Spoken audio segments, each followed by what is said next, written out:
आदाब। ये है 70वीं आलमी उर्दू कॉन्फ्रेंस और मेरा नाम अप्सा कोमल है। जैसा कि आपको बताया गया, ये खुसूसी सेशन है और ये मीडिया के हवाले से है। हर साल इस उर्दू कॉन्फ्रेंस में हम शरीक होते हैं, इल्म अदब की बात होती है, लेकिन ऐसा कैसे हो कि मीडिया के हवाले से बात क्यों ना हो। कुछ ना कुछ सियासत की बात भी होती है, क्योंकि पाकिस्तान में टेक ओवर कर गई है सियासत तमाम मामलात को। आज का खुसूसी मौजू जो हमें बताया गया है वो है पाकिस्तान में मीडिया की तारीख़। क्योंकि हाल तो आपके सामने ही है, तो अब हम ज़रा माजी में जाएंगे। इस स्टेज पे जो पैनल मेरे साथ मौजूद है, दहाइयों पर मुहित इन सब का तजुर्बा है पाकिस्तान की सहाफ़त में, पाकिस्तान के मीडिया के साथ मुख्तलिफ़ अदवार इन्होंने देखे, मुश्किल हालात भी देखे, बेहतर हालात भी देखे, मुश्किल हालात का मुकाबला किया, अच्छे हालात में भी क्रिटिकली मामलात को के ऊपर तबसरा करते रहे और रिपोर्ट करते रहे। मुल्क से नहीं भागे। अलबत्ता तो हम बात करेंगे कि कैसा रहा इनके लिए ये सफ़र जब से इन्होंने आगाज़ किया और आज जहां पाकिस्तान की सहाफ़त मौजूद है, कितना फ़र्क है उस दौर में और आज के दौर में। इस सेशन में खुसूसी तौर पर सहाफ़ियों ने जो तहरीकें चलाईं, ये आज़ादी हासिल करने के लिए कि आवाज़ उठाई जा सके पाकिस्तान के अवाम की और उन सारे मामलात के ऊपर बात की जा सके जिन पे कदगने हैं, उनको भी हम खराज तहसीन पेश करेंगे इस खुसूसी सेशन में। मेरे साथ तशरीफ़ फरमाए जनाब सुहेल वड़ाई साहब, मोहतरमा आसमा शराजी साहिबा, मज़हर अब्बास साहब और जनाब वसअतुल्लाह ख़ान साहब। क्योंकि इस बार खुसूसी तौर पर बात हो रही है कराची की, तो मैं आगाज़ करना चाहूँगी मज़हर अब्बास साहब से। आप लोगों में से बहुत से लोग ये जानते होंगे कि कराची ने बुनियाद रखी पाकिस्तान की सहाफ़ती एतबार से, खा वो अखबारात हों, रेडियो पाकिस्तान हो या फिर आज जो प्राइवेट मीडिया आपके सामने मौजूद है प्राइवेट चैनल्स की शक्ल में, इन सब की बुनियाद यहाँ पे रखी गई। बहुत से ऐसे सहाफ़ी हैं जिनका ताल्लुक़ कराची से है, जैसा कि मज़हर अब्बास साहब, और उनका बहुत अहम रोल रहा पाकिस्तान की सहाफ़त में। तो मज़हर साहब, अगर आप हमें बता सकें कि शहर कराची जिसका हम जश्न मना रहे हैं इस उर्दू कॉन्फ्रेंस में, इस शहर को हम सेलिब्रेट कर रहे हैं, इस शहर के लोगों को हम सेलिब्रेट कर रहे हैं, तो सहाफ़त का किस तरह, क्या अहमियत रही शहर कराची की सहाफ़त और इवन जो प्राइवेट मीडिया बाद में आया उसके एतबार से? जी बहुत बहुत शुक्रिया। देखिए, जो हमारा माजी था वो इंफॉर्मेशन का ज़माना था और आज फॉर्मेशन का ज़माना है।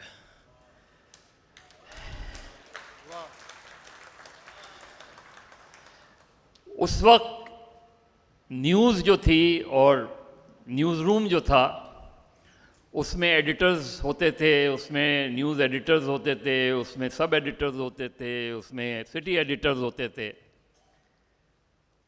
अब जो न्यूज़ आती है वो किसी ना किसी डीजी के ज़रिए आती है।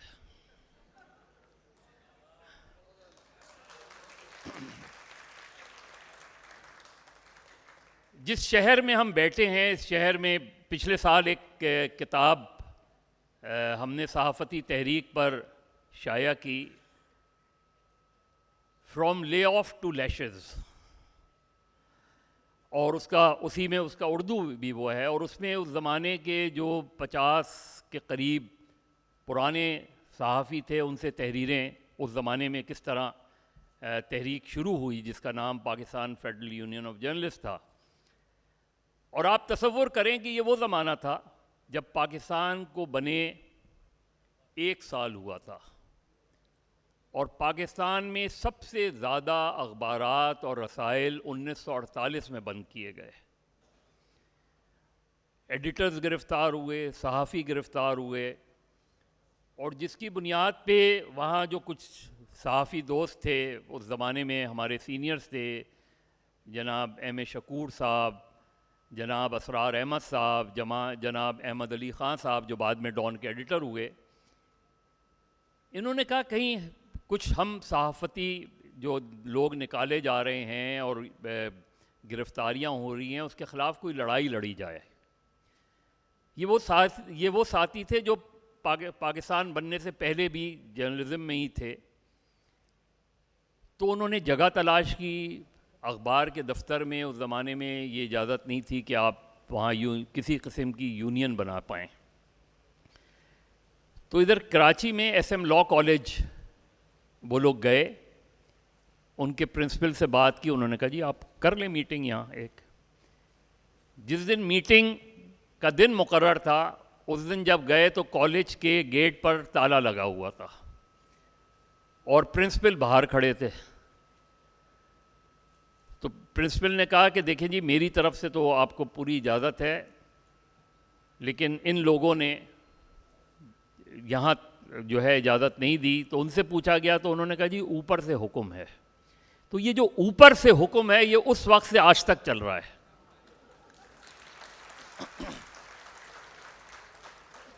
उसके बाद सिंध मदरसुल इस्लाम में जाके उन लोगों ने एक मीटिंग की और फिर 2 अगस्त 1950 को खालिद दीना हॉल में Pakistan federal union of journalist की बुनियाद रखी गई। और उसके बाद जो तहरीकें चलीं, शायद पाकिस्तान के सियासतदान बाद में बोलते थे और जो सहाफ़ी हैं वो सबसे पहले आगे होते थे उस तहरीक में। चाहे वो तहरीक, और उसका बड़ा बुनियादी सा था कि ये मुल्क जमहूरी अंदाज में हासिल किया गया।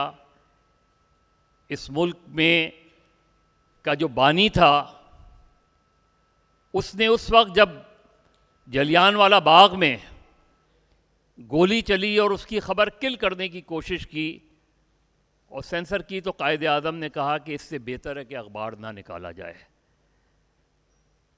अगर हम उसके बाद के अदवार देखें तो उसमें, और उन्होंने फिर उसके लिए उन्होंने और उनकी अहलिया ने बाकायदा तहरीक चलाई और उस तहरीक का हिस्सा बने।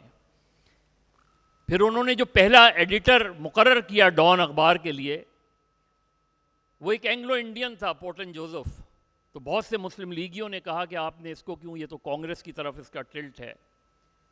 और कायदे आज़म ने कहा कि इस शख्स ने हिंदुस्तान के 34 के करीब अखबारात को में काम किया है और ये जब कहीं नौकरी करने जाता है तो उसकी जेब में इसका रेजिग्नेशन होता है। तो ये हर चीज़ कर सकता है, ये एडिटोरियली कभी भी किसी कोई डंडी नहीं मार सकता। और पोर्टलन जोसेफ ने भी फिर जब डॉन से जब पाकिस्तान बन गया और यहाँ फिर अल्ताफ़ हुसैन साहब एडिटर होकर आए और उसके बाद एक सिलसिला जो चला, तो एक तहरीक थी। ये आज जो हम मीडिया देख रहे हैं, ये मीडिया की बड़ी मुख्तलिफ शक्ल हम देख रहे हैं। जिस तरह का दबाव है आज, दबाव माजी में भी होता था। अब मैं अभी पिछले दिनों आप सब ने देखा होगा कि जो जनूबी कोरिया में जिस तरीके से मार्शल लॉ ख़त्म हुआ वो हुआ। तो मुझे 1978 मुझे याद आ गया कि 1978 की जब तहरीक चल रही थी और सहाफ़ी गिरफ़्तारी दे रहे थे, इसी शहर में अंडरग्राउंड होते थे और फिर जिस दिन गिरफ़्तारी देनी होती थी उस दिन आते थे, गिरफ़्तारी देते थे और कोड़े लगते थे। तो पाकिस्तान के किसी भी अखबार में उसकी ख़बर नहीं छपती थी। लेकिन आज जो लोग कहते हैं, जो डिजिटल मीडिया के हवाले से बात होती है, डिसइंफॉर्मेशन के हवाले से बात होती है, उस ज़माने में इंफॉर्मेशन पर पाबंदी थी। लेकिन लोगों में इतना शऊर था कि हमारे 2 साथी नाज़माबाद के घर में छुपे हुए थे, दूसरे दिन उन्हें आके गिरफ़्तारी देनी थी। तो उनमें से एक शख्स गया कि यार मैं ज़रा नीचे से सिगरेट लेके आ जाऊं। तो वो सिगरेट लेने गया तो सिगरेट वाले ने ये कहा, दुकान उसने, कि भाई साहब कहीं और निकल जाओ, कुछ लोग पूछने आए थे। उन्हें ये पता था कि इन्होंने कल गिरफ़्तारी देनी है। तो लोगों में इतना शऊर था और लोग रीगल चौक पे गिरफ़्तारी दी जाती थी तो लोग वहाँ जमा हुआ होते थे। और हमारे जो फोटोग्राफर्स हैं जो तस्वीरें बनाते थे वो जिस अंदाज में बनाते थे, मसावात अखबार पर पाबंदी लगी तो यहीं इसी शहर से एक मसावात दुबई निकाला गया। वो मसावात दुबई उसकी कॉपियाँ लेके वो यहाँ बनता था मसावात दुबई। उसके बाद उसका कॉपी लेके लाहौर जाते थे एक साथी बाय ट्रेन, और बाय ट्रेन वहाँ के जो मेयर थे उनके प्रेस में छपता था। वो फिर ट्रेन से यहाँ लाते थे और यहाँ दूध के डब्बों में वो अखबार तकसीम किया जाता था। तो आज़ादी ऐसे ही नहीं हासिल की, लड़ाई लड़ी। आज भी पाबंदी है, कल भी पाबंदियाँ थीं। पहले लोगों को पता होता था कि कौन उठा के ले गया है, आज लोग लापता हो जाते हैं। पहले कोड़े खाते हुए आज़ादी सहाफ़त का नारा लगता था और आज लोग मार दिए जाते हैं। पहले उनके पास से कलम बरामद होता था, आज आइज़ बरामद होती है। तो जो लोग जो लोग ये कह रहे हैं कि डिसइंफॉर्मेशन के खिलाफ हम कानून बना रहे हैं, वो दरअसल इंफॉर्मेशन को किल करना चाहते हैं। मज़हर साहब, मैं ये भी चाहूँगी कि आप आगे जाके उसके ऊपर पर तफसीली बात करें कि आज एक तकसीम भी तो है। आज ये भी कहा जाता है कि ये हमारा सहाफ़ी है, एक सियासी जमात कहती है, और किसी दूसरे को कोई दूसरी सियासी जमात का सहाफ़ी समझते हैं। क्रेडिबिलिटी और साख जो है वो बहुत मुतासिर हुई है पाकिस्तान में सहाफ़त की। तो ये क्या ये कुर्बानियों का कोई फ़ायदा हुआ जो उस दौर में दी गई? वसत साहब की तरफ मैं जाऊँगी। वसत साहब, जिस तरह मज़हर साहब ने तो अहाता किया आज के दौर का भी कि हुक्म ऊपर से ही आता था उस वक्त भी और आज भी। आज मीडिया का हाल है, चंद दिन पहले ही जो वाक़यात इस्लामाबाद में होते रहे वफाकी दारुल हुकूमत में, हमारा जो main stream media, private media है जिससे हम ताल्लुक़ रखते हैं, वो मिसाल बना हुआ था कि एक दौर में PTV पे अमरीकी सुंडी के प्रोग्राम चल रहे होते थे तो हम खामोश तमाशाई बने थे, और YouTube के ऊपर जो है वो हर तरह की खबर बिक रही थी, उस पर लोग यकीन कर रहे थे और मज़ीद बेचैनी फैल रही थी। तो अगर आप भी वसत साहब कुछ रोशनी डालें कि उस वक्त पाबंदियों के बावजूद किस अंदाज में पैगाम आपने अपने तजुर्बे के मुताबिक देखा कि पहुंचाया जाता हो, दिलचस्प अंदाज हो। Thank you so much. Mazhar को पहले बुलवाने में मुश्किल ये होती है कि बाद वाले मुश्किलात का शिकार हो जाते हैं। अच्छा, 50s का जो दौर था, मसलन अयूब ख़ान के आने से पहले तक का, उसमें जो जिन पे जबर होता था वो भी अंग्रेज़ी दौर के आदी नस्ल थी, जो जबर करने वाले थे वो भी अंग्रेज़ी दौर के में पैदा हुए थे और वही दौर उन्होंने देखा था। तो ऐसा लगता है कि 14 अगस्त के बाद भी एक कंटिन्यूएशन चल रही है। वही नस्ल है पिटने वाली भी और वही नस्ल है पीटने वाली भी, इसलिए कि गोरा ख़ुद तो नहीं आके पीटता था सड़कों पे, वो तो यहाँ का जो देसी सिपाही है उसको कहता था कि फ़लाँ को उठा लो, फ़लाँ को कर दो। तो वो दोनों आदि थे, जालिम भी और मज़लूम भी दोनों। और फिर जब अयूब ख़ान आए तो हमारा भी तजर्बा नया था और उनका भी तजर्बा नया था। तो ज़ाहिर है कि हमारी भी समझ में नहीं आ रहा था कि ये कैसे हुकूमत करेंगे, और उनके सामने भी कोई साउथ एशिया की हद तक मॉडल नहीं था, इसलिए कि मार्शल लॉ पहले साउथ एशिया में कभी लगा नहीं था। अमृतसर में लगा था जलियांवाला बाग का जब कत्लेआम हुआ था, उसके अलावा हमें कोई ऐसी तारीख़ नज़र नहीं आती मार्शल लॉ की। तो उनका लिए भी बड़ा मुश्किल था कि करना क्या है, आ तो गए। तो फिर ये हुआ कि चूँकि अंदाज़ा नहीं था, तजर्बा नहीं था, तो उन्होंने क्या किया कि जी फ़लाँ फ़लाँ अखबार जो है वो तो बड़ा खुल के काम कर रहा है, तो उन्होंने कहा कि इस पूरे इदारे को ही उठा लो, बजाय इसके कि अखबार बंद करो, प्रोग्रेसिव पेपर्स को ही उठा लो। तो अमरोज़, पाकिस्तान टाइम्स वगैरह जो भी थे वो उस जाल में आ गए। अच्छा, सहाफ़ियों की जो नस्ल थी उस वक्त भी, और बल्कि ये नस्ल 80s तक ज़िंदा रही, वो वही थी जो जिसने 47 या 47 के फ़ौरन बाद का दौर देखा था। तो वो तो मज़ाहमत का कल्चर देख चुके थे। 1942 की क्विट इंडिया मूवमेंट, हो सकता है उस वक्त 15-16 साल के हों, कब के हों, तो उनके लिए जो मज़ाहमत करना है या पत्थर मारना या पत्थर खाना ये कोई इशू नहीं था। तो वो नस्ल जब तक 80s तक रही उसने वैसी ही मज़ाहमत की। जैसे ही क़वानीन आते थे तो वो ईंट मारते थे, तो हमारी तरफ से अगर ईंट नहीं होती थी तो ढेला ज़रूर मारा जाता था। ये हमें है कि मज़ाहमत ज़रूर होती थी। और अकेला सहाफ़ी नहीं मज़ाहमत कर सकता, वो तो उस ज़माने में साइकिल पे बेचारा घूमता था या जूतियाँ चटखाता था और रिपोर्टर मारे मारे फिरते थे, कोई ख़बर मिल गई नहीं मिली। उनका हौसला बढ़ाया था उनके एडिटरों ने। उनके पीछे खड़ा होता था एडिटर कि तू ये काम करके आ, मैं देख लूँगा। तो उसको होता था कि मेरे पीछे कोई खड़ा है। तो वो खड़े होने वाले कौन लोग थे? अल्ताफ़ हुसैन थे, डॉन के एडिटर थे, या फैज़ अहमद फैज़ थे, या मज़हर अली ख़ान थे, या फिर आखिरी हद तक अहमद अली ख़ान। इन लोगों को आप देख लें। जैसे वो थे चिराग हसन हसरत। चिराग हसन हसरत, मियाँ इफ्तिखारुद्दीन ने एक पार्टी कायम की। कौन सी पार्टी थी सर? जो भी थी, अभी ये नाम याद आ जाएगा।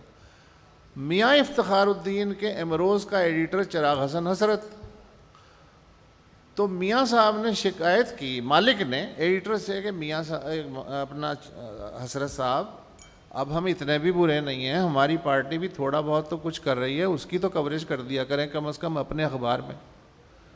तो आगे से एडिटर क्या कहता है? कहता है जब वाकई कोई ऐसी एक्टिविटी हुई जो कवरेज के काबिल हुई तो ख़बर भी लग जाएगी। ये सूरत हाल थी एडिटर की और मालिक की, और ये 80s तक डॉन में ये कल्चर हमने देखा है। तो फिर वही जो अंग्रेज़ के दौर की आदि थी नस्ल, उसके बाद जिस नस्ल की उसने तरबियत की वो इस काबिल हुई कि वो ज़िया के कोड़े खा सके। उसके बाद से हमें कोई आसार ऐसे नज़र नहीं आते कि कोई उसने कोई थर्ड जनरेशन के लिए भी कोई असासा छोड़ा हो। ज़िया के ज़माने में सहाफ़ियों के दो ग्रुप बन गए थे, लेफ़्ट का और राइट का, वो हम कई दफ़ा गुफ्तगू कर चुके हैं। लेकिन आज ये कोई ख़बर नहीं है। आज बहुत सारे ग्रुप हैं, मुझे तो ये भी नहीं पता कि मैं किस यूजे में हूँ और किस पीएफ यूजे में हूँ, बखुदा मुझे नहीं पता। मैं हूँ ज़रूर, लेकिन मुझे ये नहीं पता मैं किस में हूँ। 2-3 में हूँ शायद मैं। अच्छा, ये जो थे पहले सहाफ़ी का मुखालफत होता था कि ये राइट का है, ये लेफ़्ट का है, होता था। जैसे बाकी माशरे में तकसीम थी, हमारे यहाँ भी तकसीम थी। आज जो मुकाबला होता है वो सहाफ़ी वर्सेस टाउट का मुकाबला है। ये एक फ़र्क पैदा हुआ है, एक जनरेशनल जो मसला आया है। अच्छा, मालिकान जो थे वो जैसे होता है ना, गाने वालों क्या एक होती है, ये तो यार ये तो ख़ानदानी गवैया है और ये जो है ये अताई है। जब तक मालिकान ख़ानदानी गवैये थे तो एक प्रोफेशनल गैरत भी थी। अब जब से अताइयों ने ख़ानदानी गवैयों को अक़लियत में तब्दील किया है तो वो स्कूल खोलने की बजाय या बिस्किट बेचने की बजाय या घी बेचने की बजाय चैनल चला रहे हैं। तो फिर उनका जो मेन जो सिंबल है वो न्यूज़पेपर नहीं है, वो चैनल नहीं है। वो चैनल और न्यूज़पेपर उनके असल कारोबार की ढाल है। तो इसकी वजह से हालात बहुत बेहतर आपको नज़र आ रहे हैं, जैसा कि है नज़र आ रहे हैं आपको। अच्छा, हर तबके की जो अक़दार थी,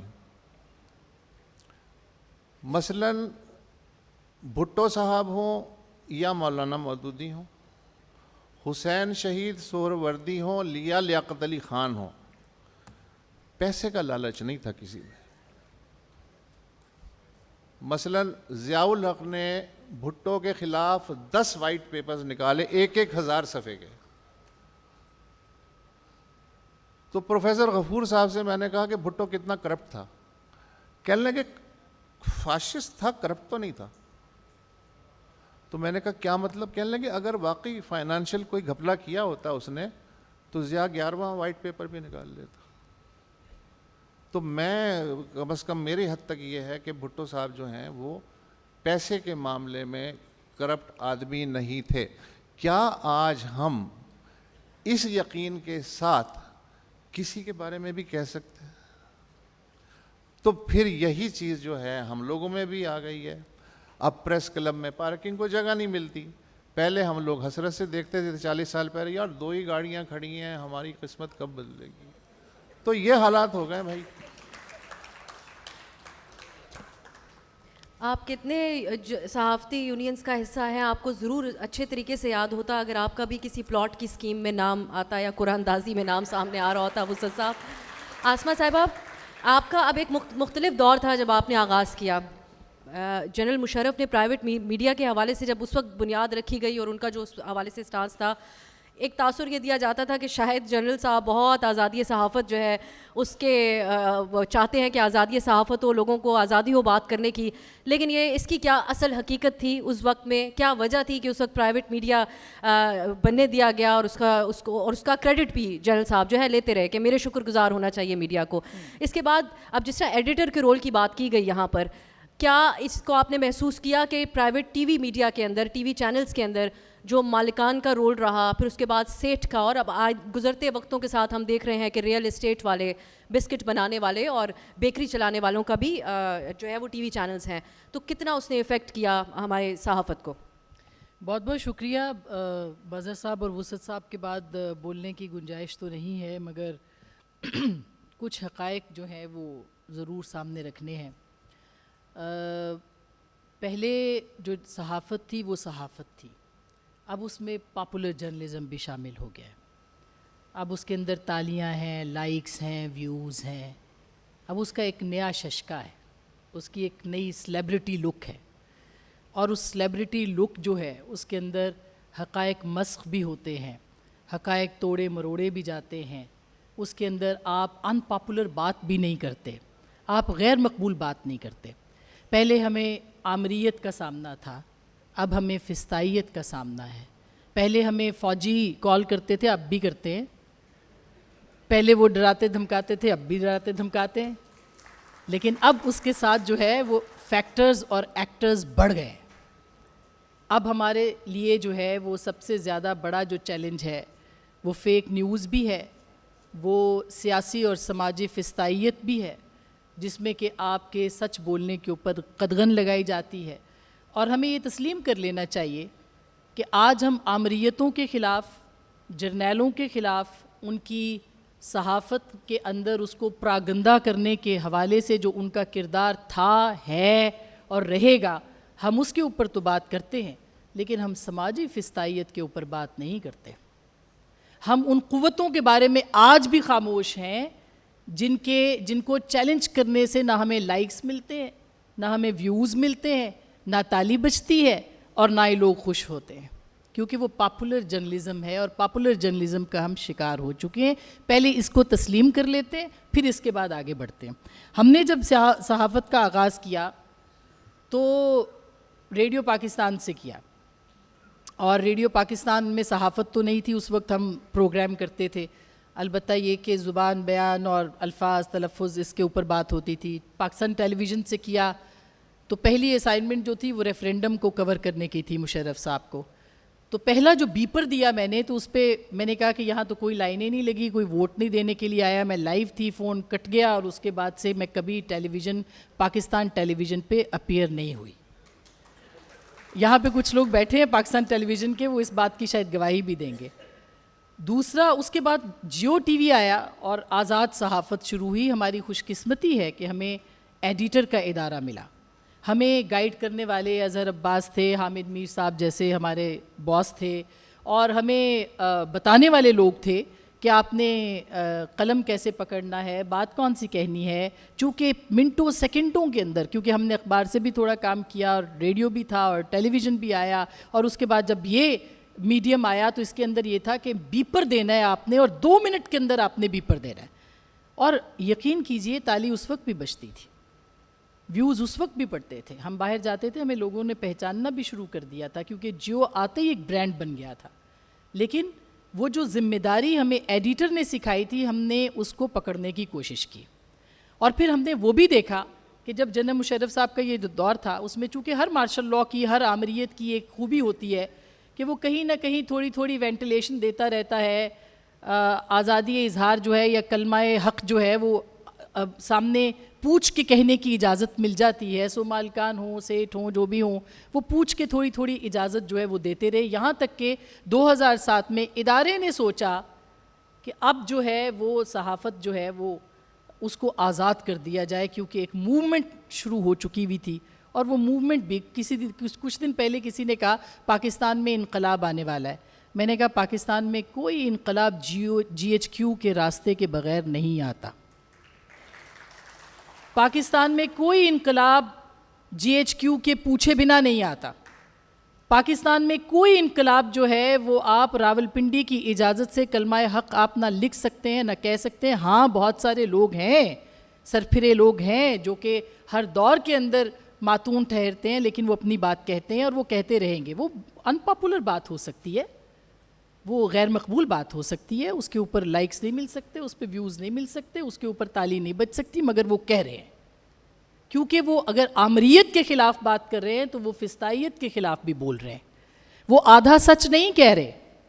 आधा सच क्या है कि मैं ये ज़रूर ताली बजवाऊँ इसके ऊपर कि पाकिस्तान के अंदर आमरीतों ने, जर्नैलों ने पाकिस्तान की सहाफ़त को दबाया, मगर आप ये नहीं कहते कि आपकी जो सियासी फिस्तायत है उसने भी सच कहने पे पाबंदी लगाई है। क्योंकि जब आप उनके ख़िलाफ़ लिखते हैं, आपको गाली पड़ती है, आपके ख़िलाफ़ नारे लगते हैं, आपको ताने दिए जाते हैं, आपके घरों के एड्रेस पब्लिक होते हैं, आपके घरों पे हमले होते हैं, आप वो बात नहीं कहते। माज़रत के साथ आधा सच कहना हमने इस दौर में सीखा है, पहले नहीं सीखा था। और साथ साथ ये भी बता दूं कि ये जो हमारे यहाँ एक्टर्स बढ़ गए हैं, फिस्तायत के जो और आमरीत, अब अजीब सी सूरत हाल है। यानी आप एक तरफ से आपको फ़ोन आता है कि आपने कहना है कि कोई नहीं मरा, जो इस्लामाबाद में हुआ, गोली चली, कोई नहीं मरा। दूसरी तरफ से कहा जा रहा है कि सैकड़ों मरे। एक तरफ कह रहे हैं हमारी खबर चलाएं, दूसरा कह रहे हैं हमारी खबर चलाएं। वो जो बीच में 10, 12 या 14 या चले 20 कह दें वो मरे, वो आज भी तलबगार हैं इंसाफ के कि हमारा नाम तो चलाओ, हमारी बात तो करो। कोई कहता है गोली चली, कोई कहता है नहीं चली, लेकिन बीच में जो रबड़ की गोलियां चली या दूसरी गोलियां चली, इधर से चली या उधर से चली, जो ज़ख्मी पड़े हैं, जो जिनका खून निकला है, वो आज भी पुकार के कह रहे हैं कि मुझे तो अस्पताल में आके मेरा नाम तो लिख लो कि मैं ज़ख्मी हुआ हूँ, गिरा पड़ा हूँ। और एक फिस्तायत कहती है कि सैकड़ों मर गए, एक आमरीत कहती है कि कोई नहीं मरा। तो ऐसी सूरत में आप मुझे बताइए कि सहाफ़त बेचारी क्या करे। सहाफ़त जो है वो कॉम्प्रोमाइज़ का नाम हो गया है। सहाफ़त जो है वो अभी सोशल मीडिया पे आपने बात की कि सोशल में, बस आखिरी जुमले, कि सोशल मीडिया के ऊपर हर खबर आती है, मेन स्ट्रीम मीडिया पे कुछ नहीं आता। मैं बहुत अदब के साथ, बहुत अनपॉपुलर बात होगी, सोशल मीडिया पे झूठ की भी आज़ादी है, मेन स्ट्रीम मीडिया पे सच ना कहने की आज़ादी है। अब इन दो बीच में जो ये पुले सरात है, इस पे से गुज़र के हमने सच कहना है। और हमें मज़हर साहब जैसे लोग, हमारे वुसत साहब जैसे लोग, जो हमारे उस्ताद हैं सुहेल वड़ाई साहब जैसे लोग, वो कहते हैं अपनी बात कह दें किसी भी तरीक़े से, आपके पास अल्फाज की कमी नहीं होती। जब आप अपनी बात कहते हैं, आपको अल्फाज आपके पास आते हैं, तो उसमें आपके उस्तादों और आपके लिखने वाले, आपको बताने वाले, आपके एडिटर्स का बहुत बड़ा किरदार है, जो कि अब नहीं रहा। इसलिए अब सब आज़ाद है, और इस आज़ादी की वजह यह है कि फिर भी हमें कदगने कबूल नहीं है, क्योंकि आज़ादी जो है वो रिस्पॉन्सिबिलिटी देती है। आज़ादी ही आज़ाद करेगी। इंटरनेट पे पाबंदी लगाने से आप आवाज़ें नहीं बंद कर सकते, VPN बंद करने से आप किसी को सच कहने से नहीं रोक सकते। लिहाजा आज़ादी ही वो पहली शर्त है जो कि रिस्पॉन्सिबिलिटी का या ज़िम्मेदारी का इजाफा करेगी। पहले सियासत से मंसूब किया जाता था कि इनको लाशें चाहिए होती हैं अपनी सियासत चमकाने के लिए। बड़ी अफसोस की बात है कि हमने कुछ अर्सा पहले, जिस तरह आसमा साहिबा बात कर रही थी, हमने देखा कि शायद सहाफ़त में भी अब लाशें जो है वो दरकार होती हैं अपनी सहाफ़त दिखाने के लिए, चमकाने के लिए और अपने व्यूज़ को बढ़ाने के लिए। सुहेल साहब, पॉपुलिज़म का जो बात की आसमा साहिबा ने, इस पर भी कुछ रोशनी डालिएगा। यानी आम अल्फाज में तो ये है कि जो लोग ज़्यादातर लोग सुनना चाह रहे हों, जो उनकी दिल की बात हो, वो आप कह दें और उसको आप सहाफ़त कहें और आज़ाद तज्ज़िया कहें। और साथ ही बहुत से लोग ये जानना चाहते होंगे सोहेल साहब कि आप बड़े नरम अंदाज में अपनी बात करते हैं, लेकिन बहुत ही सख्त बात भी आप कह रहे होते हैं। मालूम देखने से या लहजे से अंदाज़ा नहीं होता है, आपकी अगर कॉलम भी पढ़ा जा रहा हो तो आपके अल्फाज का चुनाव। तो क्या आपके ऊपर भी पाबंदियों का आपको सामना रहा, या आप अपने अल्फाज के जादू से चकमा देकर निकलने में कामयाब हो जाते थे? बहुत शुक्रिया। सबसे पहले तो मैं ये अर्ज़ करना चाहता हूँ कि मज़हर अब्बास साहब, वसअतुल्लाह ख़ान साहब और आसमा शिराज़ी आज मेरी गुफ्तगू का मौजू नहीं है और मुझे लेकिन इनसे शदीद इख्तलाफ है, और इनके इंतहाई एहतराम के बावजूद मैं ये कहता हूँ कि आज का पाकिस्तान जिस हालत को पहुँचा है, इसमें हम सहाफ़ी सबसे बड़े मुजरम हैं। और मैं ये अर्ज़ करना चाहता हूँ कि यहाँ 11 अगस्त 1948 की जो तकरीर थी वो अखबारों में क्यों शाया नहीं हुई? अखबारों में उसका मतलब क्यों शाया नहीं हुआ? किधर थे एडिटर, किधर थे सहाफ़ी? मैं ये पूछना चाहता हूँ कि जिस दिन ग़ुलाम मोहम्मद ने पहली असम्बली तोड़ी, उस दिन सारे अखबारों ने तारीफ़ के एडिटोरियल क्यों लिखे? कौन सी आज़ादी थी ये? आप उस वक्त भी टोटी थे, आज भी टोटी हैं, हम भी टोटी हैं। तो बात यह है कि ये मुल्क ऐसे ही आज उन हालात तक नहीं पहुंचा।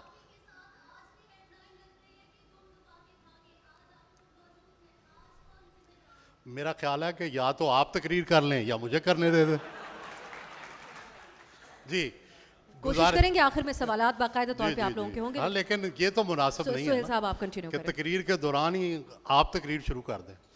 तो मैं ये गुजारिश करना चाहता हूँ कि जिस दिन अयूब खान का मार्शल लॉ लगा, बदकिस्मती से उस दिन किसी एक अखबार के एडिटोरियल में उसको कंडेम नहीं किया गया, सब ने उसको वेलकम किया। क्यों किया?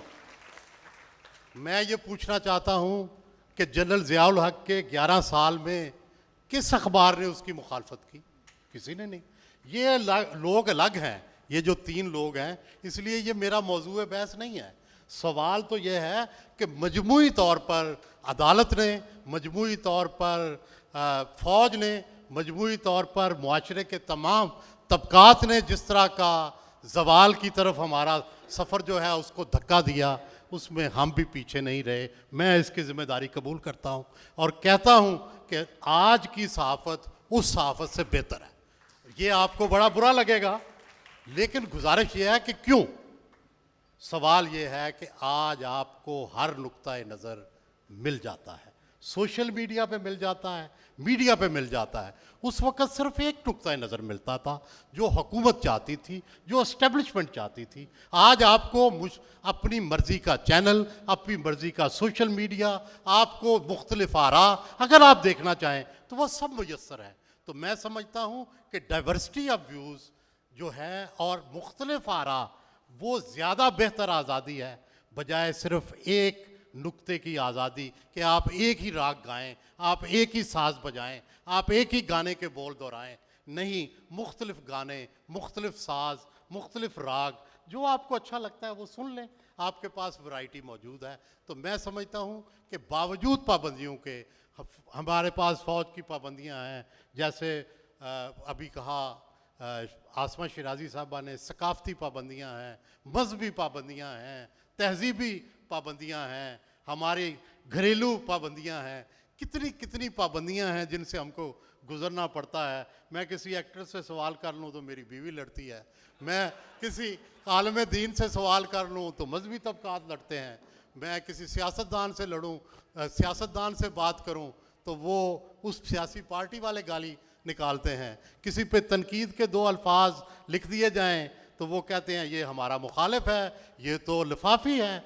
तो बुनियादी बात यह है कि इसके बावजूद आज आपको पाकिस्तान के हालात जानने के लिए मैं चैलेंज से कहता हूँ कि आप में से किसी को ना BBC सुनने की ज़रूरत है, ना वॉइस ऑफ अमेरिका सुनने की ज़रूरत है।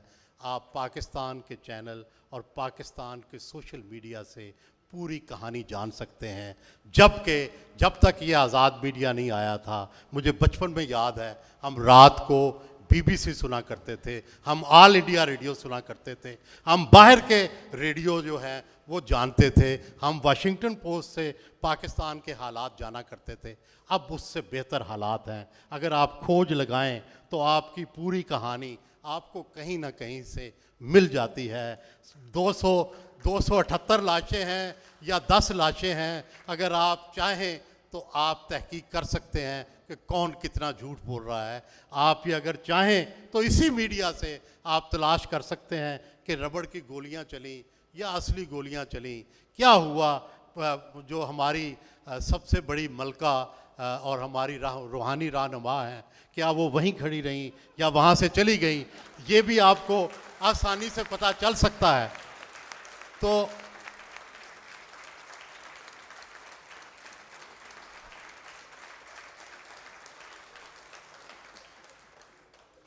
आप जेल में बैठे शेर के हालात जानना चाहते हैं या आप GHQ के पीछे छुपे किसी के बारे में जानना चाहते हैं, वो भी आपको कहीं ना कहीं फील पाकिस्तान में आपको मिल सकती है।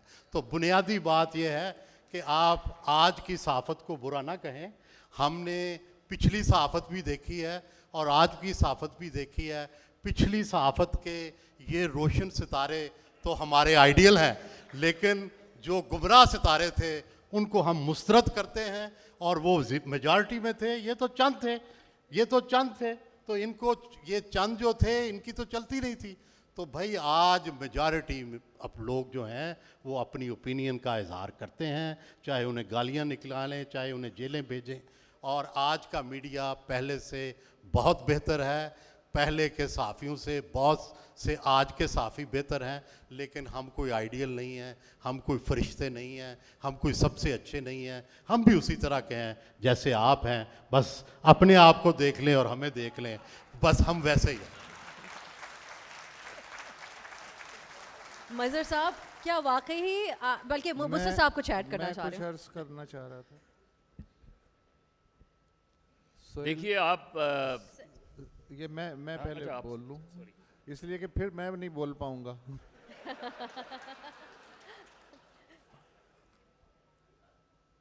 सोहेल साहब, आप हमारे मुर्शिद हैं।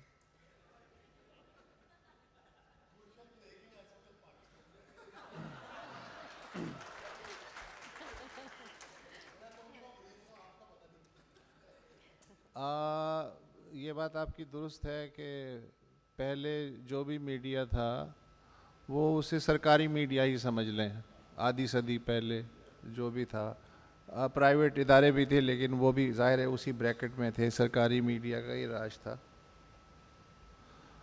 और चल रहा था मामला। लेकिन आज एक बात समझ में नहीं आती, जब भी इस्टेब्लिशमेंट या हुकूमत के हालात ख़राब होते हैं, चैनलों को इश्तिहारात की भरमार शुरू हो जाती है। और इस मौके पे मुझे इस मौके पे मुझे हज़रत अली का एक कौल याद आ रहा है कि जिस कुत्ते के मुंह में हड्डी हो वो भौंक नहीं सकता।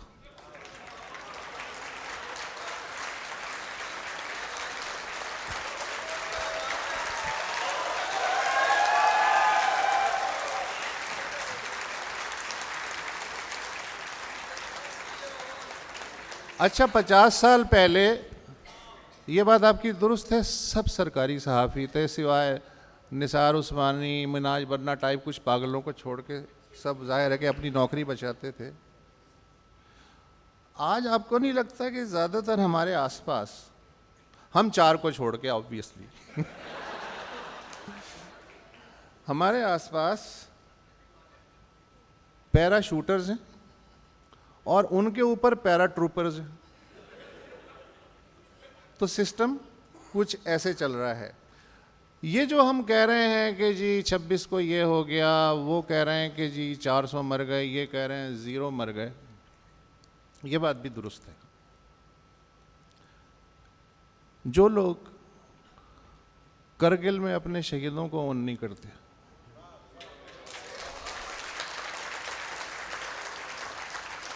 उनके नज़दीक आप और मुझ जैसे सिविलियंस की क्या औकात है।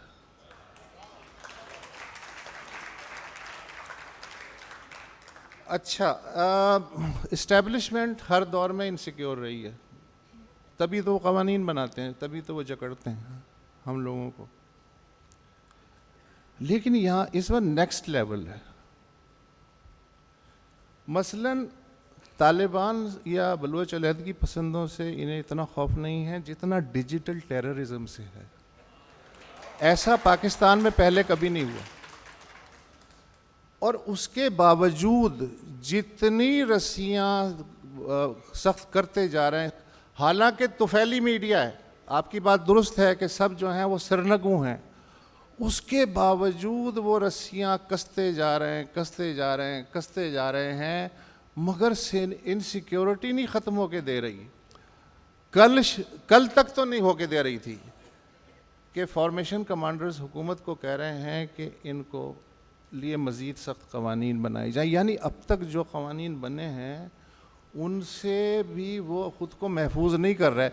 इसका मतलब है कि अक्सरियत भले सरनगू हो गई हो, लेकिन कोई 4-5 ऐसे हैं जो उन्हें मुस्तकिल चुभ रहे हैं, वो उनके काबू में नहीं आ रहे, और उसकी वजह से उनकी जो इनसिक्योरिटी है वो मौजूद है। ये जो सोशल मीडिया है, इसने, आपकी बात बिल्कुल दुरुस्त है, पलड़े बराबर कर दिए हैं। यानी मैं अगर उस बुढ़िया की तरह अपना मुर्गा दबा के गांव से निकल जाऊंगी कि ये कहते हुए कि मैं मुर्गा लेके जा रही हूँ, सुबह ही नहीं होगी, तो अब सुबह हो जाती है, और वो सोशल मीडिया की वजह से हो जाती है। अगर सोशल मीडिया 50s में होता तो भी यही सूरत हाल होती। ये तो अब आया है, तो इसलिए हमें ऐसा लग रहा है कि हमें एक मुतबादिल मिल गया। उस ज़माने में ज़ाहिर है हमारे पास मुतबादिल नहीं था, और अगर ये सोशल मीडिया 1979 में होता तो भुट्टो को फांसी नहीं होनी थी। तो इसमें उस नस्ल का कसूर नहीं है, था ही नहीं। जब एक दरवाज़ा ही नहीं था तो वो उसको किस तरह इस्तेमाल करती। दूसरे, उन्हें एक और सहूलत भी हासिल थी, कुफ्र के फतवे लगते थे, तब भी लगते थे, लेकिन उन पे फ़िरका परस्त भेड़ियों की तरह छोड़े नहीं जाते थे। अब ये खौफ है, हमसे ज़्यादा माशरे के दीगर तबक़ात को ये खौफ है। तो ये खौफ वक्त के साथ साथ मल्टी डायमेंशनल मीडिया होने के बावजूद और बड़ा है। अच्छा, उस ज़माने में लव ट्रोलिंग किसी ने सुना ही नहीं था। अब एक आदमी के पीछे कुत्ते लग जाते हैं। तो ये सारी चीज़ें जो हैं, ये भी हमें पेश नज़र रखनी चाहिए कि बज़ाहिर हमें ऐसा लग रहा है कि हमारे पास आउटलेट ज़्यादा हैं, लेकिन हमारी जो रुकावटें हैं वो आधी सदी पहले के मुकाबले में वो भी बहुत पेचीदा और बढ़ गई हैं, और उनके लिए हमें नई चीज़ें सोचनी पड़ेंगी कि इनसे कैसे निजात हासिल की जाए। ऊपर से आ गई फायरवॉल, और फायरवॉल के ऊपर आ गई AI, और उसके ऊपर आ गई है डीप फेक। इन्ना लिल्लाहि व इन्ना इलैहि राजिऊन। मज़हर साहब, अब जिस तरह सुहेल साहब ने बात, बड़ी हौसला अफजा बात की, उन्होंने तो कहा कि आज का जो दौर है वो ज़्यादा बेहतर सहाफ़त हो रही है, ज़्यादा खुल के बात हो रही है, लेकिन हम दो चीज़ों को कंफ्यूज तो नहीं कर देते यहाँ पर। अब जो सोशल मीडिया है वो आम शख्स के ख़यालात का इजहार करने का एक प्लेटफॉर्म है। कोई भी शख्स उठे, अपने सियासी तबसरे, इस हॉल में मौजूद जितने लोग हैं, इनके जो सोशल मीडिया अकाउंट्स होंगे, इस पर ज़रूर ये गाहे बगाहे कोई ना कोई जुमले अपने सियासी तबसरे के और ख़यालात का इजहार करते होंगे। तो हम दो चीज़ों को कंफ्यूज तो नहीं करते। आज़ादी राय इजहार तो है सोशल मीडिया पे, लेकिन सहाफ़त का भी क्या इसी से ताल्लुक़ है, या सहाफ़त वो है जो टीवी पे होनी चाहिए थी, हो नहीं रही? हम सब टीवी पे काम करते हैं, अखबार के एडिटोरियल में होनी चाहिए थी, लेकिन एक दिन सख्त एडिटोरियल होता है, अगले दिन साफ नज़र आता है 4 कदम पीछे हटने के लिए कोशिश की जा रही होती है अपने अल्फाज के ज़रिए। सो आप इस पे प्लीज़ रोशनी डालिए। देखिए, कल और आज में एक बुनियादी फ़र्क है। लड़ने वाले कल भी थे और लड़ने वाले आज भी हैं। कल भी दरबार होते थे, आज भी दरबार हैं, सिर्फ दरबारी बढ़ गए हैं, और वो दरबारी हम में से ही हैं। जो ये कहते हैं कि हम गद्दार हैं क्योंकि हम सच बोलते हैं, और वो हम में से ही हैं। और माजी में ऐसे लोग थे कि 1983 में जमहूरियत की जद्दोजहद हो रही थी, सिंध में लोगों का कत्लेआम हो रहा था, तो इस मुल्क के 10 सहाफ़ियों ने, जिनका ताल्लुक़, जिनमें से ज़्यादातर का ताल्लुक़ पंजाब से था, वो सहाफ़ी भी थे, वो प्रोफेसर्स भी थे, उन्होंने बयान जारी किया कि सिंध में फ़ौज कशी को ख़त्म किया जाए, और अपनी नौकरियां गंवाईं। आज हम नौकरियां गंवाते नहीं हैं, नौकरियां हासिल करते हैं और माउथ पीस बनने को तैयार हो जाते हैं। लड़ाई कल भी थी, लड़ाई आज भी है, प्लेटफॉर्म्स बढ़ गए हैं। मैंने कहा ना कि अब दरबार में बुलाने की ज़रूरत नहीं होती, हम खुद हाजिर हो जाते हैं। और लड़ने वाले जो थे उन्होंने 1971 में कहा था, और ये बयान मौजूद है, कि फौजी ऑपरेशन ना करो। और ये PFUJ ने सबसे पहले बयान जारी किया था, और PFUJ वाहिद ऑर्गेनाइजेशन थी कि जो मशरक़ी पाकिस्तान के अलग होने के भी 6 महीने बाद कायम रही। और उस वक्त भी कहा गया, उस वक्त भी ऐसे एडिटर होते थे, उस वक्त भी ऐसे मालिक होते थे, और उस वक्त भी ऐसे सहाफ़ी होते थे। और उसके बाद जनरल ज़िया-उल हक़ के दौर में जब मार्शल लॉ लगा और 90 रोज़ में इलेक्शन की बात हुई, तो इस मुल्क के 4 या 5-6 जय्यद सहाफ़ियों ने, मुदीरान ने, जिनका ताल्लुक़ दाएं बाजू से था,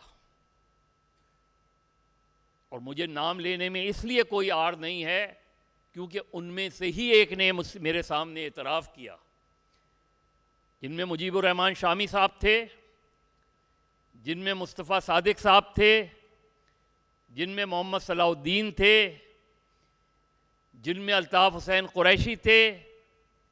ये सब के सब पहले मजीद निज़ामी साहब के पास गए और उनसे कहा कि अगर ये इलेक्शन हो गए तो पीपल्स पार्टी जीत जाएगी, भुट्टो दोबारा आ जाएगा, हम पर मुसीबतें होंगी।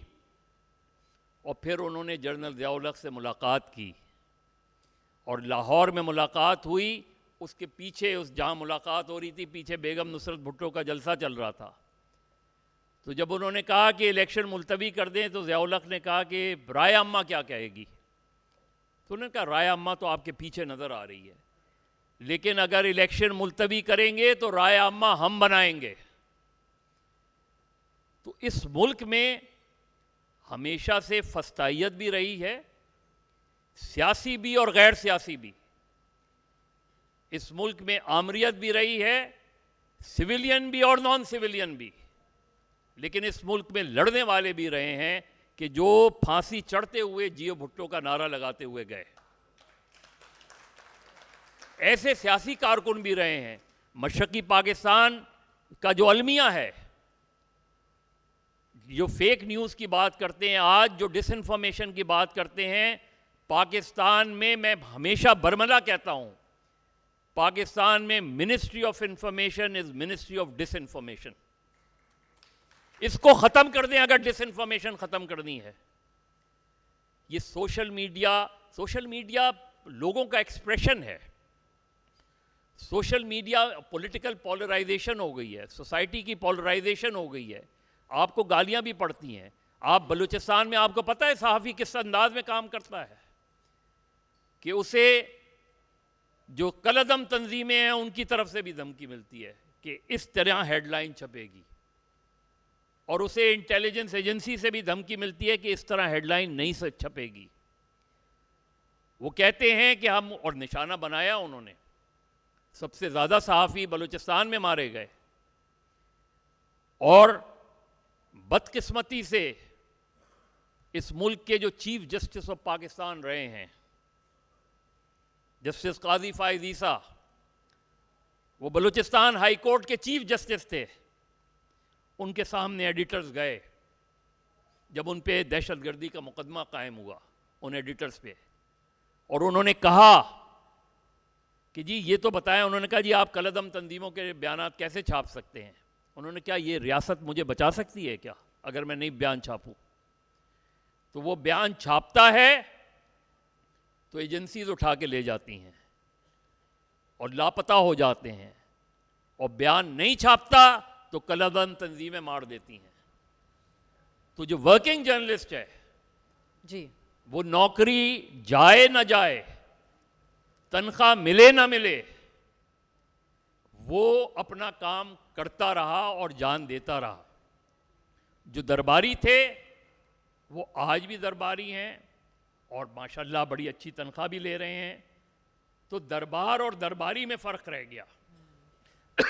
जो लड़ने वाले थे वो कल भी लड़ रहे हैं, आज भी लड़ रहे हैं।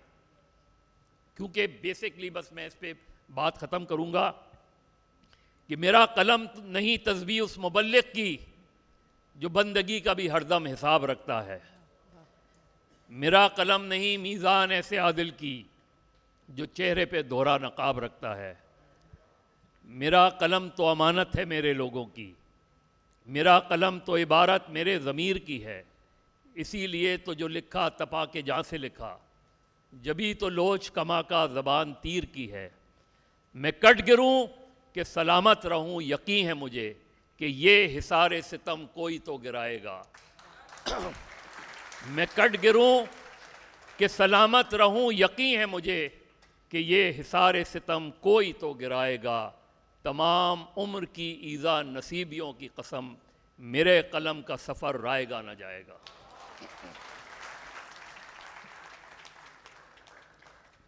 आसमा साहब, अब आपने जो पॉपुलिज्म की बात की थी, मेरा जहन वहीं फंसा हुआ है, तो चाहूँगी कि क्लोजिंग कमेंट में भी मज़ीद तसल्ली आप हमारी कीजिए इस हवाले से।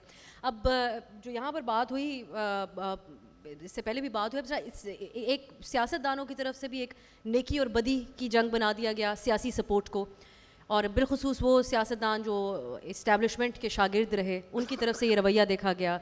जेन्युइन सियासतदान जो होते हैं वो सियासत को, इख्तलाफ राय को, हम talk shows, political talk shows करते हैं, इस हद तक उनकी तबीयत समझ आ जाती है कि वो बर्दाश्त करते हैं। लेकिन एक खुसूसी एकेडमी से आए हुए जो लोग हैं उनको इख्तलाफ राय बर्दाश्त नहीं, वो जाकर इस्लामाबाद के आसपास कुछ अहम जगह होती हैं वहाँ पर शिकायत भी लगा देते हैं। तो आपके ख़्याल में उस चीज़ ने पॉपुलिज्म को ज़्यादा परवान चढ़ाया कि अगर मुझे सपोर्ट करोगे तो तुम नेक अच्छे इंसान हो, माशरे में तुम्हारी इज़्ज़त होनी चाहिए और तुम्हारे बच्चों से शादियां भी की जाएंगी, अगर नहीं सपोर्ट करोगे तो आपके बच्चों की शादियों में भी कोई नहीं आएगा, उस सोच ने किया? या फिर ये अगैन जो आपने पहले बात की, लाइक्स डिसलाइक्स हैं, और फिर यकीनन बहुत से अच्छे लोग भी हमारे जो बहुत से ज़िम्मेदार सहाफ़ी हैं जो यूट्यूब के ज़रिए अपनी सहाफ़त कर रहे हैं, लेकिन फिर उसके साथ उनका माश जो है वो भी जुड़ जाता है। सो उस चीज़ ने ज़्यादा इसमें किरदार अदा किया पॉपुलिज्म को परवान चढ़ाने में इस कदर जहाँ आज मौजूद है। कि बहुत सारी चीज़ें हैं, मसलन सहाफ़त जब से आज़ाद हुई उसमें हालात भी बदल गए, वाक़यात भी बदल गए, बहुत सारी चीज़ें हैं। अच्छी तनख्वाहें भी अब चैनल्स भी देते हैं और बाकी लोग भी अच्छे तरीके से लिख के भी कमाते हैं। बहुत अच्छा ये सिलसिला है जो कि है इस वक्त भी। अब वो कॉन्सेप्ट नहीं रहा कि अगर कोई कहे कि भाई पहले जैसे हालात है सहाफ़ियों के, अब सहाफ़ियों के हालात बदल गए।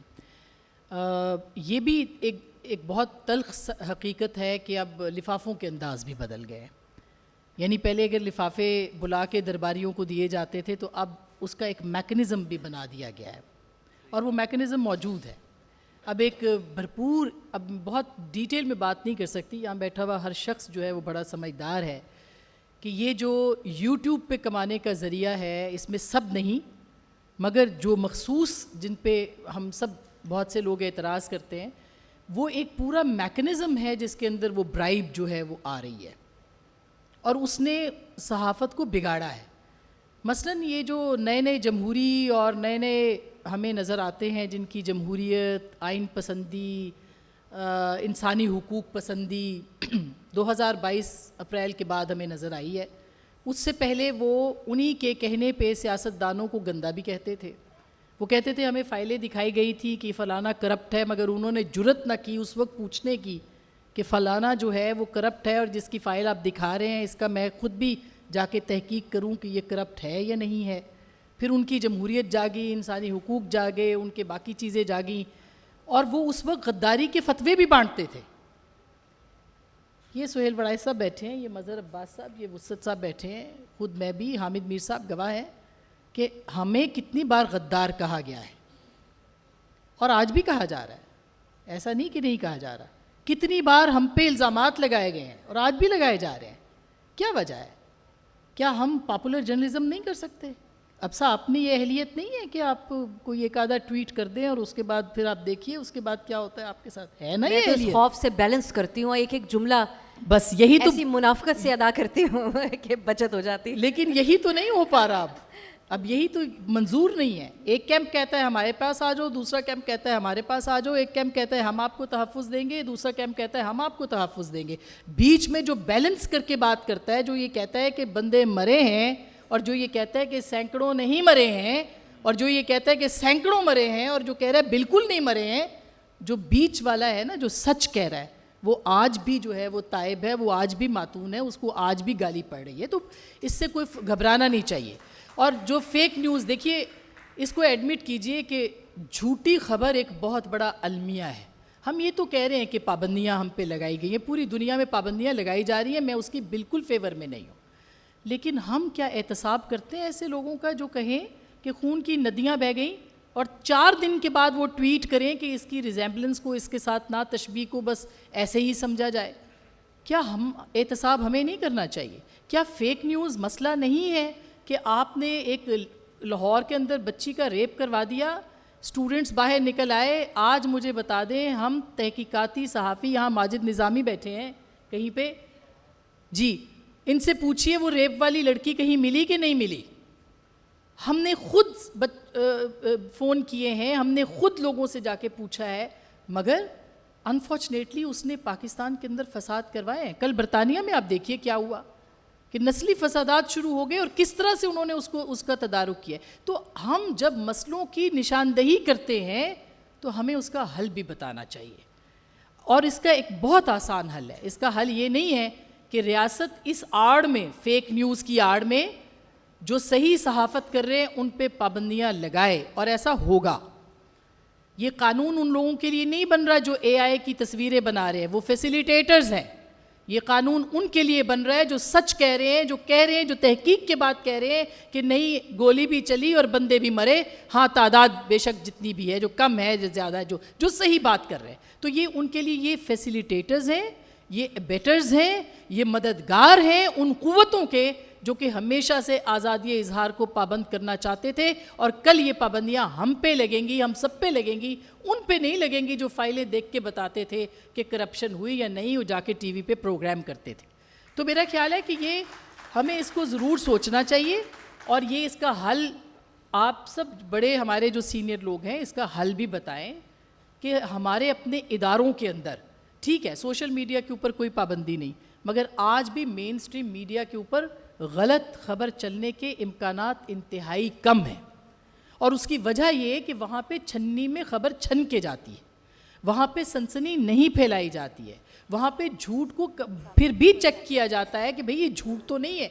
तो एडिटर का जो इदारा है उसको बहाल किया जाए, जो आमिल सहाफ़ी हैं उनको एडिटर बनाया जाए, वो जो सोशल मीडिया और जो सोशल मीडिया से वाबस्ता लोग उन चैनल्स या अखबारात में काम करते हैं उन पे भी वो इदारे चेक रखें, उनके ऊपर भी पॉलिसी बनाए कि अगर वो गलत खबर वहाँ देते हैं तो उसकी भी अकाउंटेबिलिटी हो। मेरा ख्याल है कि सवाल करने के लिए हमें खुद अपने इदारों के अंदर जो है वो सेल्फ रेगुलेशन ज़रूर करना पड़े।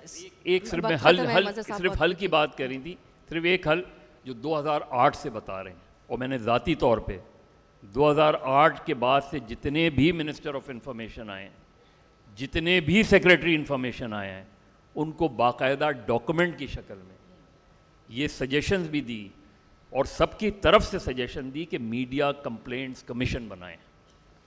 मीडिया कंप्लेंट इंडिपेंडेंट कमीशन, हुकूमती कमीशन नहीं, जिसमें FIA, ISI, MI के लोग ना हों, जिसमें सिविल सोसाइटी के लोग हों, जिसमें जो नोटेबल्स बैरिस्टर्स हैं वो हों, और जर्नलिस्ट माइनॉरिटीज़ में हों, क्योंकि मैं अपने ख़िलाफ़ शिकायत का खुद जज नहीं बन सकता, लेकिन कोई भी इसके लिए तैयार नहीं है क्योंकि उन्हें डिसइंफॉर्मेशन फैलाने का ज़रिया रोकना नहीं है, उन्हें सिर्फ इंफॉर्मेशन को डिसइंफॉर्मेशन। ऐसा ही है अहमद साहब, जो इस्लामाबाद के वाक़यात पे भी टास्क फोर्स बनी है, उसकी अगर आप लिस्ट देख लें कि उनमें कौन शख्सियात शामिल हैं तो वही समझा देगा सब। अब एक चीज़ जो आसमा साहिबा बात करती हैं जब सोशल मीडिया की, तो वो इस एतबार से ये बात कह रही हैं कि जो वहाँ पर ख़ुद को सहाफ़ी कहकर गलत ख़बरें फैलाकर एक हिजान की कैफियत को में हवा मज़ीद उसके अंदर वो ऐड ऑन करते रहे। लेकिन एक और पहलू भी है सोशल मीडिया का, उसने एक आम आदमी को आवाज़ दी है।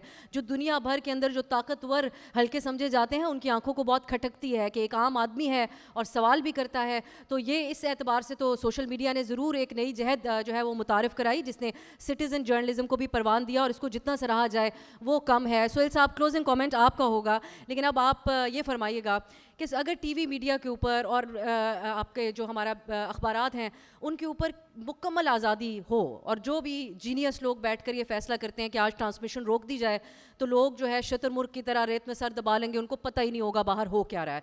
सो इस सोच को तर्क किया जाए और बिल्कुल मुकम्मल आज़ादी एडिटर के कंट्रोल में, डायरेक्टर न्यूज़ के कंट्रोल में टीवी और अखबारात के अंदर हो रही हो, तो उसके बाद आप समझते हैं कि वो इस फेक न्यूज़ या एक चैलेंज जो है उसका तोड़ हो सकता है?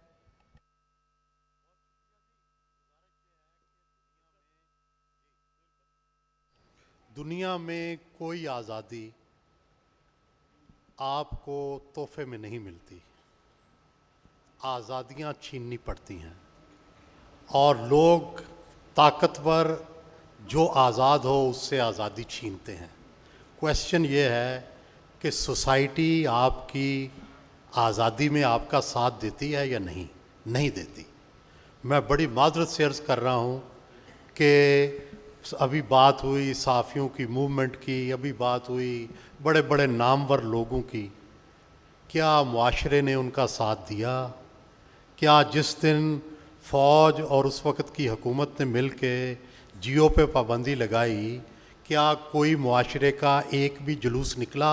क्या एक ने भी किसी स्टॉल पे खड़े होके आके हमदर्दी की आवाज़ बुलंद की?